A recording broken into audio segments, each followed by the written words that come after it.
சிங்கள இராணுவத்தால் தமிழ் பெண்கள் உடல் மற்றும் மன ரீதியாக மிக கடுமையாக பாதிக்கப்பட்டார்கள். அந்த பெண்கள் ஈழத்திற்காக எந்த விதமான தியாகத்தையும் செய்ய தயார், அதற்கான வாய்ப்பு கொடுங்கள் அண்ணா என பிரபாகரனிடம் கேட்கும் காட்சியிலிருந்து இந்த எபிசோட் 5 தொடங்குது. ராஜீவ் கொலை நடந்த 51வது நாளிலிருந்து 62வது நாள் வரைக்கும் நடந்த சம்பவங்களை இந்த எபிசோட் நம்மகிட்ட தெளிவாக பேசியிருக்கு.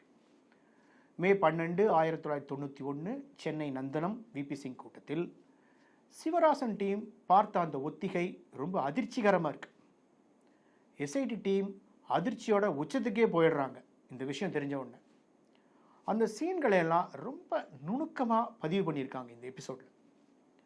அரசியல் கூட்டம் நடக்கிற இடத்துல சிவராசன் டீம் எதுக்காக ஃபோட்டோ எடுக்கிறாங்க, அந்த ஃபோட்டோக்கள் எல்லாம் யார் கைக்கு போகுதுன்னு விசாரணையில் முருகன் ரொம்ப தெளிவாக சொல்கிறார். Very interesting.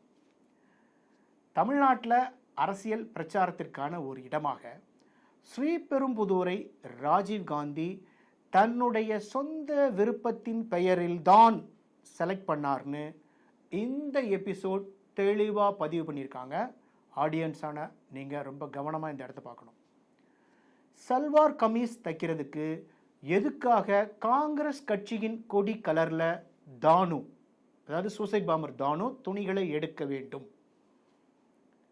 ராஜீவ் கொலைக்கு முந்தின நாள் இரவு மீன் குழம்பு சாப்பிட்டுட்டு தானு சொல்கிற ஒரு வார்த்தையும், இரவு வானத்தில் இருக்கிற நட்சத்திரங்களை பார்த்து நளினிட்ட தானு சொல்கிற ஒரு ஸ்டேட்மெண்ட்டும் இந்த வெப் சீரியஸில் இருக்க வந்த இந்த காட்சியை பார்க்குறவங்களோட மனதை கலங்கடிக்க செய்யும். குறிப்பாக மே 21 அன்று ஸ்ரீபெரும்புதூர் பொதுக்கூட்டத்தில் ராஜீவ் இறக்கும் வரையில் ராஜீவை சுற்றி நடந்த சம்பவங்களை ரொம்ப நுணுக்கமாக பதிவு செஞ்சுருக்காங்க. ஏராளமான தகவல்கள் அந்த காட்சியில் இருக்கு. ரொம்ப ரொம்ப நல்லா டைரக்ட் பண்ண சீன்கள் அதெல்லாம். ரொம்ப பயங்கரமான கிரைம் த்ரில்லர் காட்சிகளை நீங்கள் பார்க்கலாம். அதில் சீனியர் ஜேர்னலிஸ்டான சுபா சுந்தரத்தை விசாரணை பண்ணும்போது அவர் நியாயப்படுத்துகிற விஷயங்கள் லாஜிக்காக இருக்கா இல்லையான்னு ஆடியன்ஸான நீங்கள் தான் முடிவு பண்ணணும். கோடியக்கரை சண்முகம் எப்படி பெரிய கோடீஸ்வரர் ஆனார் அப்படின்னு ஒரு காட்சியில் தெளிவாக சொல்லியிருக்காங்க.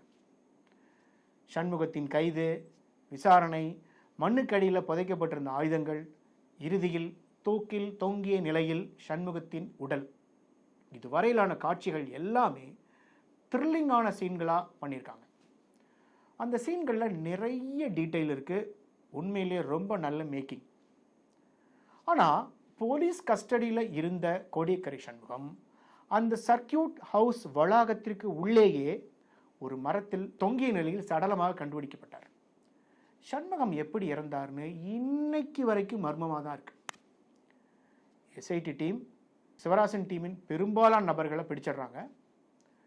நெருக்குதல், ப்ரெஷர் அதிகமாகும் போது வேறு வழி இல்லாமல் சிவராசன், சுபா, நீரோவை தமிழ்நாட்டை விட்டு ஒரு பெட்ரோல் டேங்கர் லாரியில் ஒளிய வச்சு வேறொரு இடத்துக்கு திருச்சி சாந்தன் அனுப்புகிறார். அது எந்த இடம்? நாகேஷ் குக்னூர் டைரக்ட் பண்ணியிருக்க இந்த வெப் சீரியஸோட எபிசோட் 6 பற்றி அடுத்த வீடியோவில் நம்ம பேசலாம். காத்திருங்கள். நன்றி, வணக்கம்.